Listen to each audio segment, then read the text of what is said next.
Ce fut sa plus grande richesse. Ayoub était un homme juste, exemplaire. Allah l'avait comblé d'immenses bienfaits, de grandes terres fertiles et un immense bétail. Pour qu'il prenne soin de tout cela, Dieu lui avait donné un corps fort et une santé parfaite. Il lui avait également accordé la meilleure des compagnies, une femme aimante et une descendance pieuse. Tout le monde l'admirait, et Allah l'aimait. Mais toutes ces richesses ne l'ont jamais détourné. Il guidait les hommes vers l'adoration d'Allah, sans jamais céder à l'orgueil ou la vanité. Il ne cessait jamais de louer son Seigneur, reconnaissant de tous les bienfaits qu'il lui avait accordés. Mais s'il savait remercier dans l'abondance, saura-t-il patienter dans l'épreuve? Alors Allah décida de l'éprouver, mais pas par de petites épreuves, par les plus lourdes. D'abord, il perdit tous ses biens. Son troupeau périt, ses terres autrefois fertiles devinrent sèches et arides. La richesse s'effaça, la pauvreté prit sa place.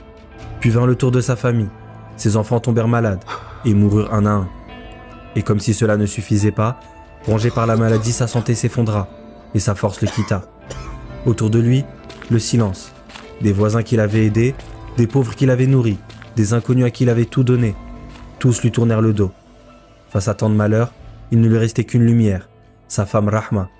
Elle restait à ses côtés malgré la pauvreté et la maladie. N'ayant plus rien et ayant vendu leur maison, elle fut réduite à faire le ménage chez les riches pour ramener de quoi manger. Pendant ce temps, la santé d'Ayoub continuait de se dégrader. Son corps se couvrait de plaies, la douleur rongeait sa chair, mais son cœur, lui, restait tourné vers Allah.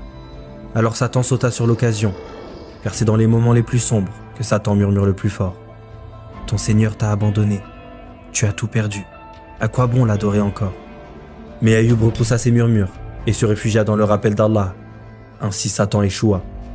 Ayoub ne s'était jamais plaint, mais un jour, alors que la douleur dévorait son corps, il sentit ses forces le quitter, et il eut peur. Peur d'une seule chose, ne plus pouvoir l'invoquer. Alors il leva les mains vers le ciel et dit simplement « Le mal m'a touché, et toi tu es le plus miséricordieux. » Alors Allah répondit « Frappe la terre de ton pied. » Ayoub frappa et l'eau jaillit. Il put en boire et s'y laver, et en un instant, les plaies disparurent, la douleur s'éteignit, la force revint. Sa santé, ses biens, tout lui fut rendu. Même ses enfants, Allah les ressuscita et lui en donna d'autres encore. Ayoub avait réussi l'épreuve. Malgré 18 ans de souffrance, il ne s'était jamais détourné d'Allah, faisant de lui un symbole éternel de patience. Car Allah soumet ses serviteurs les plus fidèles à l'épreuve, non pas pour les faire souffrir, mais pour que les plus vertueux dans leur foi y trouvent un moyen de se rapprocher de leur Seigneur.